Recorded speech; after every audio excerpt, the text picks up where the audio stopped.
Hello students, कैसे हैं आप सब लोग। उम्मीद करती हूँ सब अच्छे होंगे और स्वस्थ होंगे।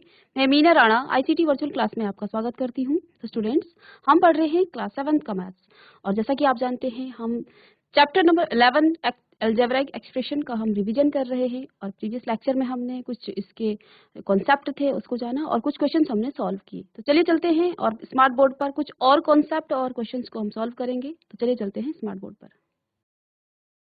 तो देखिए यहाँ पे स्टेटमेंट दे रखा है कि the product of number y and z subtracted from 10। तो यहाँ पे पहले क्या कहा है, the product of number y and z। Product का मतलब मैंने आपको बताया था क्या होता है। प्रोडक्ट का मतलब देखिए, जब आप दो नंबर को क्या कर देते हैं, 2 multiply by 3 is equal to आपके पास 6 आता है। तो प्रोडक्ट किसको कहते हैं, ये 6 आपका प्रोडक्ट है किसका, 2 इंटू 3 का, और 2 और 3 इसके फैक्टर हैं, 6 के फैक्टर हैं। तो ये प्रोडक्ट हो जाएगा। यहाँ पर क्या लिखा है, the product of number y and z। तो y एंड z, y और z को जब आप मल्टीप्लाई करेंगे तो इनका प्रोडक्ट क्या मिल जाएगा, yz। ठीक है, क्या लिखा है, सब्ट्रैक्टेड फ्रॉम 10। कहाँ से सब्ट्रैक्ट हुआ है, 10 से। तो इसका जो स्टेटमेंट का जो यहाँ पे एक्सप्रेशन है वो आ जाएगा 10 माइनस बाई।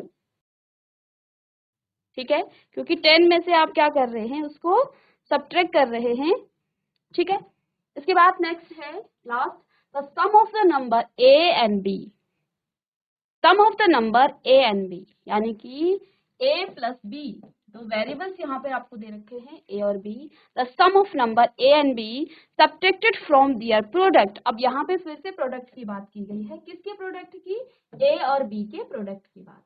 तो हम यहाँ पर a और b का प्रोडक्ट निकालेंगे,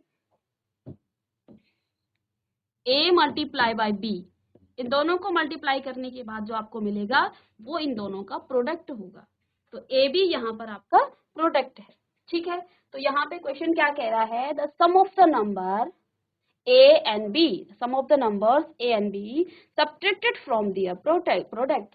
यानी कि ए और बी के जो सम है इसको सब्ट्रैक्ट किया गया किसमें से, इनके प्रोडक्ट में से। तो ए प्लस बी, ये ठीक है, तो ये आंसर आ जाएगा। तो इसको आपने किया होगा घर में। ठीक है, इसके बाद नेक्स्ट क्वेश्चन को हम देखेंगे। चलिए, यहाँ पर क्या लिखा है, identify the terms and factor in the expression given. ठीक है, तो यहाँ पे आपको क्या क्या आइडेंटिफाई करना है, एक तो आपको टर्म्स बताने हैं, उनके पदों को बताना है कि पद कौन कौन से हैं, और उनके फैक्टर को भी आपको बताना है। ठीक है, फैक्टर देखिए, यहाँ पर पहला क्वेश्चन है a -4x + 5। ठीक है, चलिए इसको हम सीक्वेंस से अच्छे से करेंगे। यहाँ हम लिखेंगे एक्सप्रेशन, यहाँ पे आप टर्म्स लिखेंगे और इधर आप फैक्टर लिखेंगे। ठीक है, इस तरह से आप लाइन खींच करके हर एक्सप्रेशन के लिए।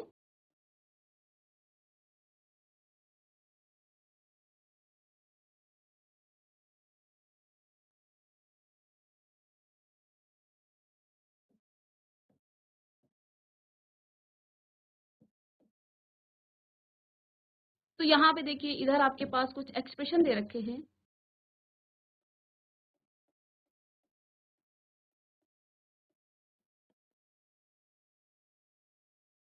Expression, term and factor. ठीक है, तो एक्सप्रेशन देखिए, पहला एक्सप्रेशन क्या है, ए पार्ट। ए पार्ट क्या है, -4x + 5, -4x + 5। तो यहाँ पे आपको क्या क्या आइडेंटिफाई करना है, क्या क्या आपको पहचानना है, एक तो आपको टर्म्स पहचानने हैं, उसके बाद आपको फैक्टर भी निकालने हैं। तो देखिए यहाँ पे कितने टर्म्स हैं, दो टर्म्स आगे इसके, -4x, 5, ये दो टर्म्स आगे हैं। फैक्टर क्या क्या होंगे, -4, x, 5, ये इसके फैक्टर हो जाएंगे। ठीक है, इसके बाद इसका बी पार्ट है,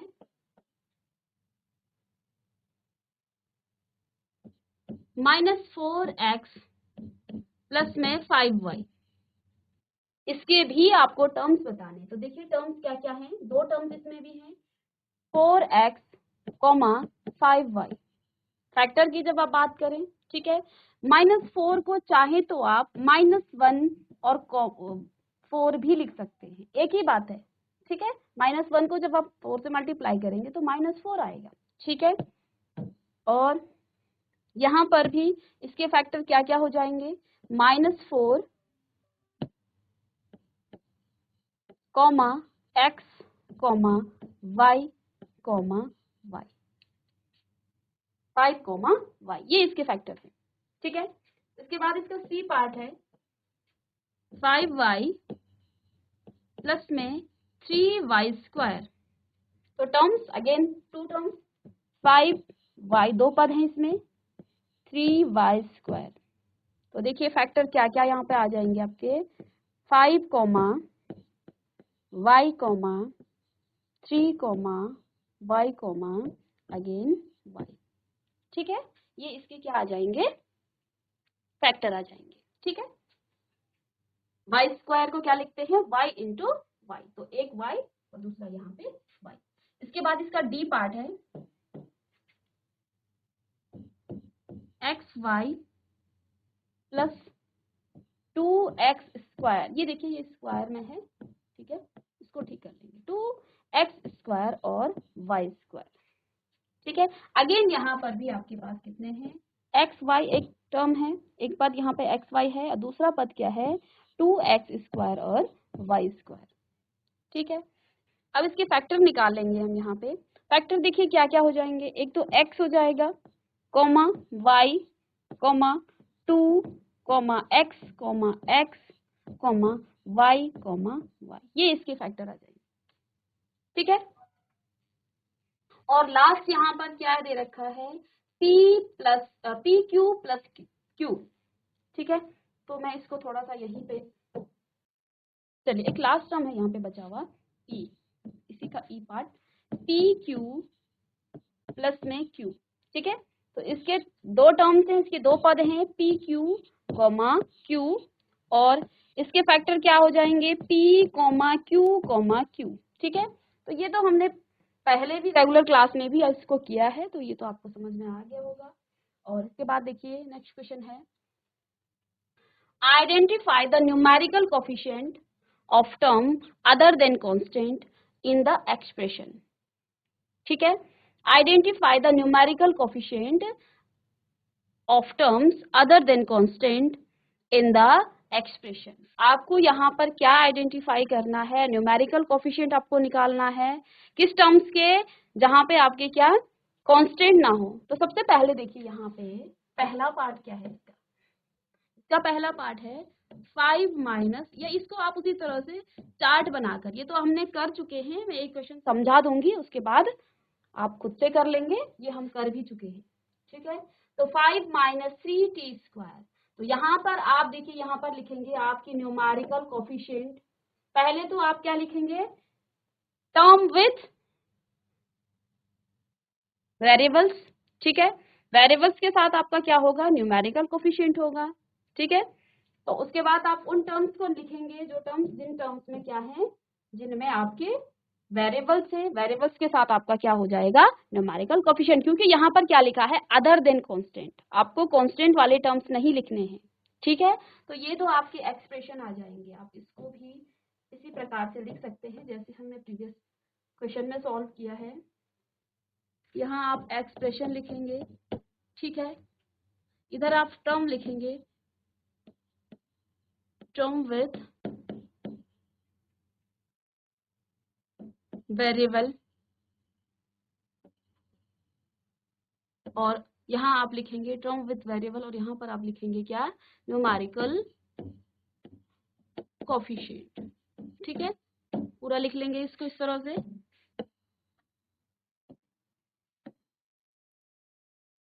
तो देखिए यहाँ पे पहला एक्सप्रेशन क्या है, 5 माइनस 3t², ठीक है। तो टर्म विथ वेरिएबल, जो टर्म जिसके जो कांस्टेंट नहीं है, तो यहाँ पे 5 तो आपका कांस्टेंट है, लेकिन -t² आपका, -3t² आपका क्या है, यहाँ पे वेरिएबल्स के साथ का टर्म है। तो इसी के साथ कोफिशिएंट भी होगा, न्यूमेरिकल कोफिशिएंट यहाँ पर इसका क्या आ जाएगा, -3। ऐसे ही यहाँ पर भी आप देख लेंगे, ठीक है, 1 + t + t²। तो देखिए यहाँ पे क्या क्या आपके टर्म्स हैं, t हो गया और t² हो गया। तो दोनों के न्यूमेरिकल कोफिशिएंट क्या क्या है, 1 और 1 है। तो इसको आप आगे कर देंगे। हम नेक्स्ट कॉन्सेप्ट पे चलेंगे। देखिए नेक्स्ट क्वेश्चन ये तो आपको आ जाएगा, ठीक है। नेक्स्ट क्वेश्चन क्या है, identify the term which containing x and given the coefficient of x। ठीक है, हमें वो टर्म्स निकालने हैं, वो टर्म्स आपको पहचानने हैं जिसमें आपके x हों, ठीक है, and given the coefficient of x। और आपको क्या निकालना है, x का ही कोफिशिएंट निकालना है। तो पहला यहाँ पे देखिए,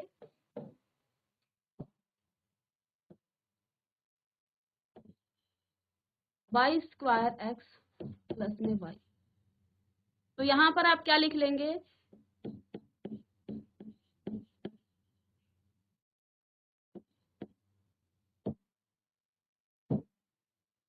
टर्म विद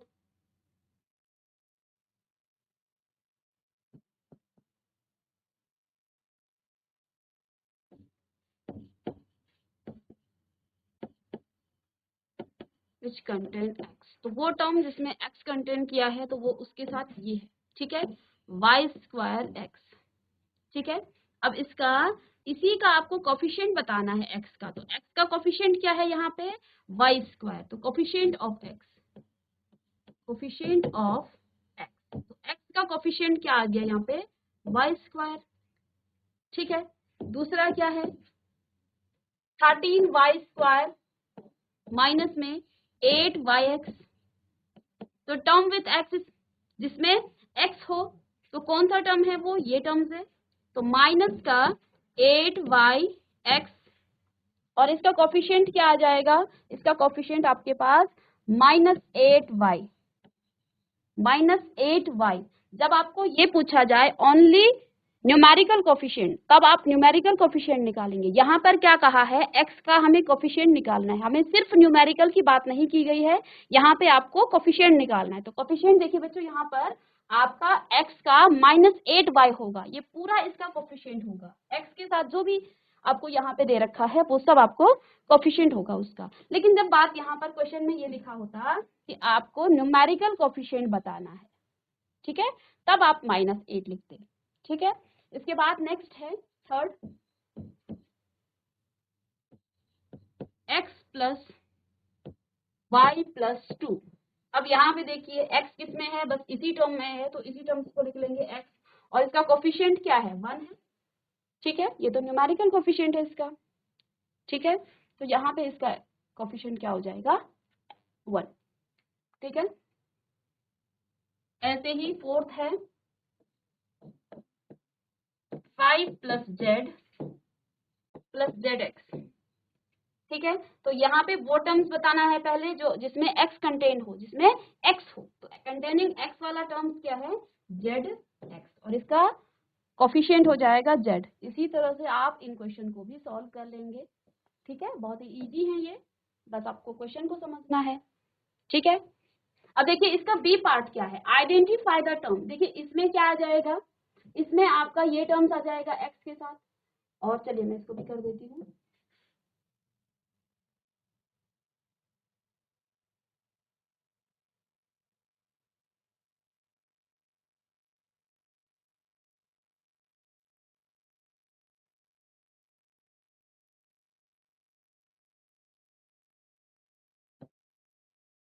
इसमें आपका ये वाला टर्म्स होगा और इसका कोफिशिएंट क्या हो जाएगा, 12y², ठीक है।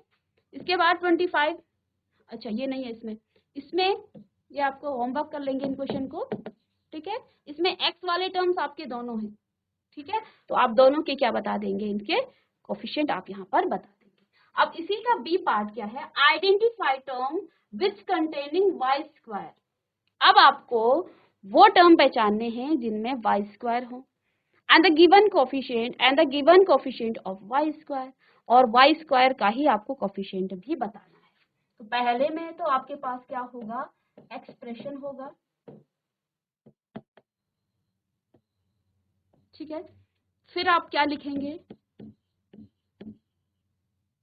टर्म विच कंटेन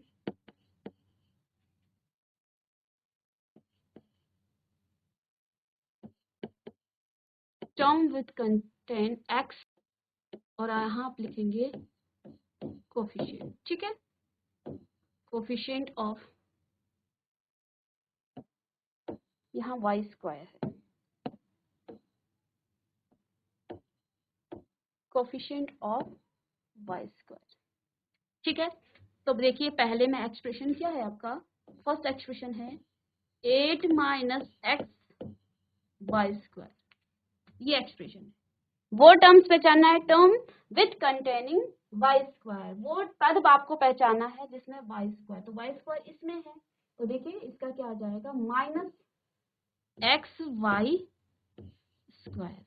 अब इसका कोफिशिएंट क्या आ जाएगा, माइनस एट एक्स, इसका कोफिशिएंट -8x आपके पास आ जाएगा, देखिए फर्स्ट हो गया। सेकंड देखिए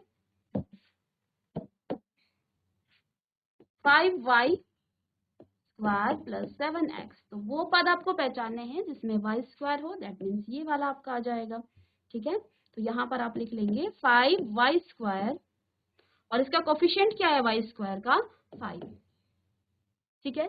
थर्ड क्या है, थर्ड है 2x स्क्वायर y माइनस में 15x वाई स्क्वायर, ठीक है। अब आप इसको मत कीजिए क्योंकि ये y है, हमें y स्क्वायर वो टर्म्स पहचानना है, वो पद हमें क्या करना है, आइडेंटिफाई करना है जिसमें y स्क्वायर, तो y स्क्वायर इसमें है, ठीक है। तो y स्क्वायर वाला टर्म्स क्या है, -15x वाई स्क्वायर, ओके। तो देखिए इसका कोफिशिएंट क्या आ जाएगा, y स्क्वायर का -15x, ठीक है। इसके बाद यहाँ पर एक और है, ठीक है, दूसरा पद भी यहाँ पर है, क्या है, 7y स्क्वायर, तो इसका कोफिशिएंट क्या है, 7 है, ठीक है। तो ये आप इसको इस तरह से सॉल्व कर लेंगे, ठीक है। वही है जो हम अभी तक आपको बता रहे थे, ठीक है। अब यहाँ पर नेक्स्ट जो कॉन्सेप्ट है, एक और क्वेश्चन यहाँ पर है जिसमें आपको क्या करना है, क्लासिफाई करना है मोनोमियल, बाइनोमियल एंड ट्राइनोमियल। इस क्वेश्चन को भी हम थोड़ा सा कर लेते हैं, इसके बाद हम नेक्स्ट कॉन्सेप्ट पे जाएंगे कि एक्सप्रेशन को आप कैसे सॉल्व करते हैं, ठीक है। एक क्वेश्चन है यहाँ पे, क्वेश्चन नंबर 4 आपकी एनसीईआरटी बुक का ही है ये, identify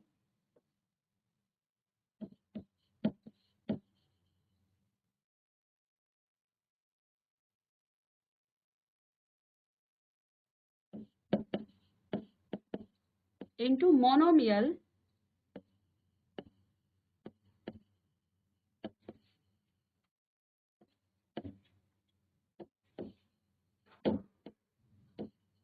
binomial and trinomial,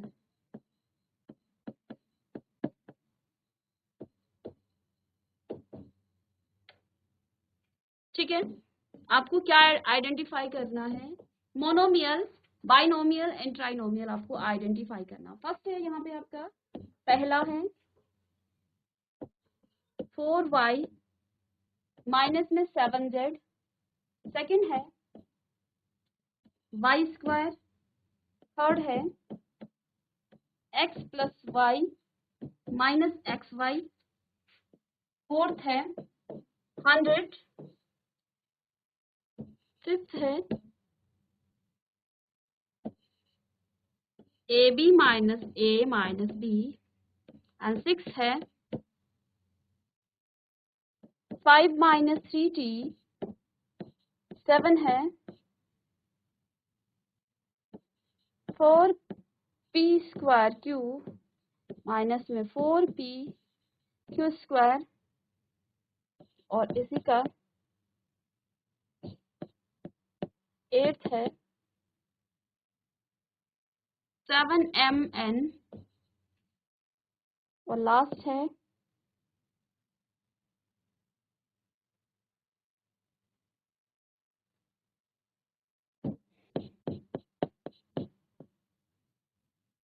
Z square minus में 3z और प्लस में 8। तो यहाँ पर आपको क्या करना है, आइडेंटिफाई करना है किसको, मोनोमियल, बाइनोमियल और ट्राइनोमियल।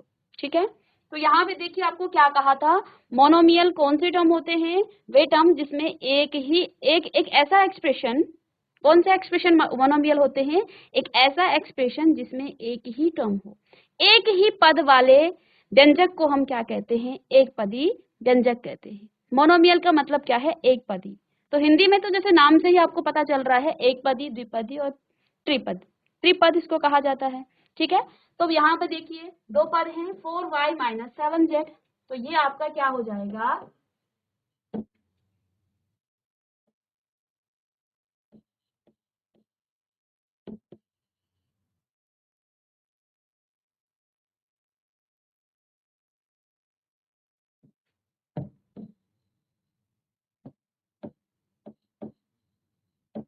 बाइनोमियल। ठीक है, ये आपका क्या है, बाइनोमियल है। बाइनोमियल क्यों है, क्योंकि यहाँ पे आपको दो पद दिखाई दे रहे हैं, एक तो 4y है और दूसरा क्या है, माइनस 7z है। अब सेकंड में देखिए, सेकंड में यहाँ पर क्या है, ये आपको वाई स्क्वायर यानी एक ही पद यहाँ पर आपको दिखाई दे रहा है। तो ये आपका कैसा टर्म है, ये आपका कैसा एक्सप्रेशन है, ये आपका मोनोमियल है।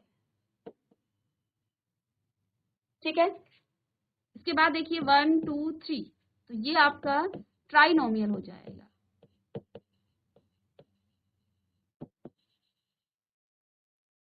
ठीक है, हिंदी में आप इसको लिख सकते हैं द्विपद,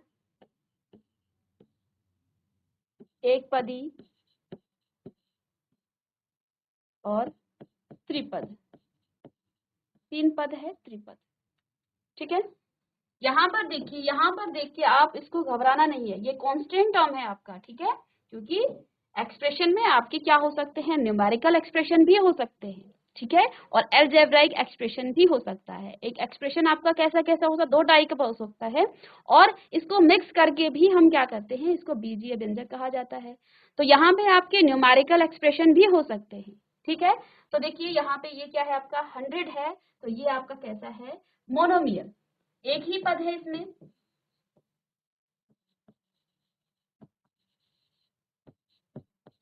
एक पदी। ठीक है, ये आपका एक पदी हो गया। ऐसे ही 1 2 3, तीन पद हैं, तो इसको आप क्या कहेंगे, ट्राइनोमियल या फिर त्रिपद। ठीक है, नेक्स्ट है, यहाँ पे दो पद दिख रहे हैं, यानी कि आप इसको क्या लिख सकते हैं, बाइनोमियल, द्विपद। दो पद हैं, फिर से आपका आ जाएगा बाइनोमियल,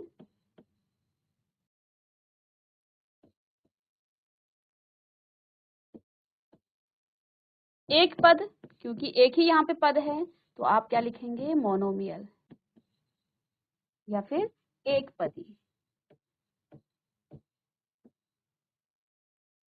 ठीक है, और यहाँ पर देखिए 1 2 और 3, तीन पद, यानी कि ट्राइनोमियल या फिर त्रिपद, इसको आप कह सकते हैं। ठीक है,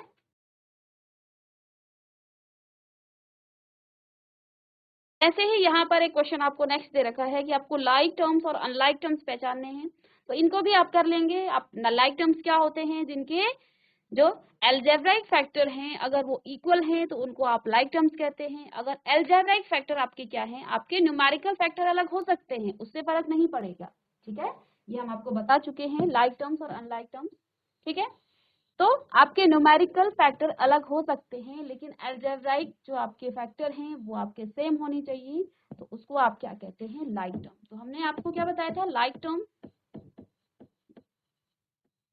या उचित पद भी आप इसको कह सकते हैं। तो देखिए यहाँ पे अगर आपको मैं क्या लिखूं, 10x, और यहाँ मैंने लिखा 14x। ठीक है, हम कह रहे हैं कि इसके अलजेब्राइक जो फैक्टर हैं वो सेम होने चाहिए। जब इसके न्यूमेरिकल फैक्टर आप इसको भी फैक्टराइजेशन करेंगे तो ये 5 × 2 आ जाएगा। ठीक है। और इसके न्यूमेरिकल फैक्टर करेंगे तो ये आपका 7 इंटू 2 आ जाएगा, यानी कि दोनों के न्यूमेरिकल फैक्टर में डिफरेंस है। बट अलजेब्राइक फैक्टर की जब बात करें, एक्स है यहाँ पर भी एक्स है, यहाँ पर भी एक्स है, दोनों में सेम है। ठीक है, तो जो लाइक टर्म्स हैं उनके जो न्यूमेरिकल फैक्टर हैं वो डिफरेंट हो सकते हैं, लेकिन इनके जो अलजेब्राइक टर्म्स हैं उनके फैक्टर जो है हमेशा सेम होनी चाहिए, तो उनको आप क्या कहेंगे, लाइक टर्म्स होते हैं। ठीक है, और दो लाइक टर्म्स को आप ऐड कर सकते हैं और उनका सब्ट्रैक्शन भी कर सकते हैं। प्रीवियस ईयर तक आपके सिलेबस में था, बट इस साल इसको डिलीट कर दिया गया है। ठीक है, तो दो लाइक टर्म्स को आप क्या कर सकते हैं, आप उनको सब्ट्रैक्शन भी उनका कर सकते हैं। जैसे यहाँ पे क्या लिखा है, 10x प्लस 14x, तो दोनों को आप ऐड कर सकते हैं। ठीक है, लेकिन अगर आपके पास 7x प्लस 3y या यहाँ पर आप एक्स स्क्वायर भी लिख लें, तो दोनों को आप ऐड नहीं कर सकते, ये टर्म्स आपका ऐसे ही रहेगा। ठीक है, यहाँ पर आपका क्या हो जाएगा, 24x, दोनों के न्यूमेरिकल कोफिशिएंट को आप ऐड कर देते हैं और आप जो वेरिएबल्स है उसको वन टाइम लिखते हैं। तो ये इस बार आपका हट चुका है, तो इसको हम डिस्कस नहीं करेंगे। बस इतना है कि हाँ, इसको कैसे ऐड करते हैं ये हमें आना चाहिए, क्योंकि इसके बाद की एक्सरसाइज में आपको यहाँ पर एडिशन और सब्ट्रैक्शन का कॉन्सेप्ट भी है। ठीक है, तो एडिशन और सब्ट्रैक्शन आपका हट चुका है। इसके बाद देखिए फाइंडिंग द वैल्यू। अभी तक हमने आपको क्या बताया कि किसी भी अलजेब्रिक एक्सप्रेशन में क्या होते हैं, एक तो आपके पास वेरिएबल्स होते हैं, जो नई चीज आपको यहाँ पे देखने को मिली है वो है वेरिएबल, यानी कि चर। तो चर क्या होता है, बेसिकली जिनके मान बदलते रहते हैं, हर एक्सप्रेशन के लिए, हर इक्वेशन के लिए आपकी एक्स की वैल्यू बदलती रहेगी। अब उन वैल्यूज की हम देखते हैं कि वो वैल्यू किस तरह से बदल रही है, वो अब हम तब देखेंगे। पहले हमें क्या आना चाहिए कि किसी भी एक्सप्रेशन की वैल्यू आप कैसे निकालते हैं। हमने क्या कहा, चर की वैल्यू बदलती रहती है, उन चरों की वैल्यू को हम निकालेंगे और देखेंगे हर एक्सप्रेशन में एक्स का मान या वाई जो भी आपके पास वेरिएबल्स होंगे उनका मान कैसे बदल रहा है। तो देखिए हेडिंग डालेंगे,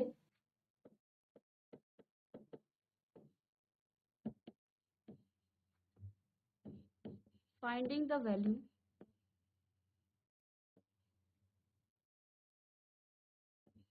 ऑफ एन एक्सप्रेशन।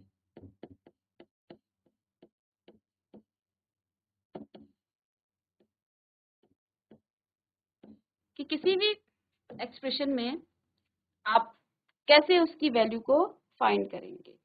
ठीक है, तो इसको एक एग्जांपल से ही हम समझेंगे यहाँ पे।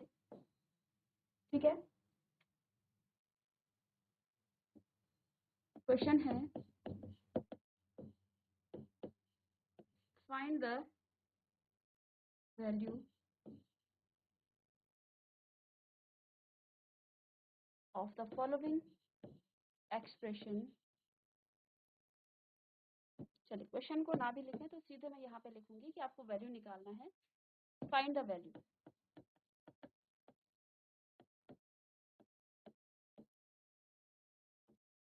वैल्यू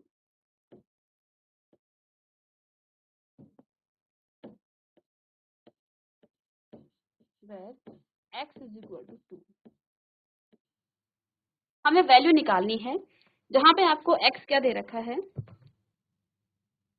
2 दे रखा है, या 4, और एक्सप्रेशन है आपके पास यहाँ पर, पहला एक्सप्रेशन है 4 प्लस एक्स। देखिए हमने एक्सप्रेशन की बात की थी, x प्लस 4, x प्लस 4 आपके पास क्या है, एक एक्सप्रेशन है। हमने आपको क्या कहा, चर क्या होते हैं जिसकी वैल्यू बदलती रहती है। ठीक है, अब देखिए यहाँ पे x का मान आपको क्या करना है, इसकी वैल्यू निकालनी है। तो x का मान आप 2 रखेंगे, तो आप यहाँ पे लिखेंगे x इज इक्वल टू 2। तो जब आप x इज इक्वल टू 2 रखेंगे तो 2 प्लस 4 इज इक्वल टू आपके पास क्या आ जाएगा, 6। उसके बाद सेकंड आपके पास एक्सप्रेशन है 4x माइनस 3। तो यहाँ पर भी आपको x की वैल्यू क्या रखनी है, 2 रखनी है। तो आप रखेंगे या लिख लेंगे इसको कि पुट, यहाँ आप इस तरह से भी लिख सकते हैं कि ये आपका इक्वेशन नंबर 1 है। Put x is equal to 2 in equation number 1। Equation number 1 में आप x बराबर 2 रखेंगे। ठीक है, तो हिंदी में लिखेंगे समीकरण 1 में x बराबर 2 रखने पर, ठीक है। तो क्या आ जाएगा 4 मल्टीप्लाई बाय 4x का मतलब क्या है 4 और x दोनों आपस में मल्टीप्लाई में है। 4 मल्टीप्लाई बाय 2 माइनस में 3 क्या आ जाएगा 4 2 जे 8 माइनस 3 दैट मीन्स 5। तो बहुत ही सिंपल है वैल्यू निकालना, ठीक है। ऐसे ही इसका थर्ड पार्ट है 19 माइनस 5x स्क्वायर। तो यहाँ पर भी फिर से आप क्या लिखेंगे समीकरण, इसको आप समीकरण 1 मान लीजिए। समीकरण 1 में x बराबर 2 रखने पर, x बराबर 2 रखने पर, तो जब समीकरण 1 में x को आप 2 रखेंगे तो 19 माइनस 5 मल्टीप्लाई बाई 2 का स्क्वायर, तो 19 माइनस 5 मल्टीप्लाई बाई 4, तो 19 माइनस 4 5 जे 20, ये आपके पास आ जाएगा माइनस का 1, ठीक है। तो यहाँ पे आपको वैल्यू क्या मिल गई है माइनस का 1, ठीक है। तो इस तरह से हम क्या करते हैं किसी भी एक्सप्रेशन की वैल्यू को निकाल देते हैं। आपको x का मान दिया होगा या जो भी आपको वेरिएबल होगा दिया होगा उसका वैल्यू आपको दिया होगा, तो आपको यहाँ से इसका मान निकाल लेना है। इक्वेशन आप होमवर्क कर लेंगे। 100 माइनस 10x क्यूब, इस क्वेश्चन को आप करेंगे और नेक्स्ट लेक्चर में हम इस पर डिस्कस करेंगे।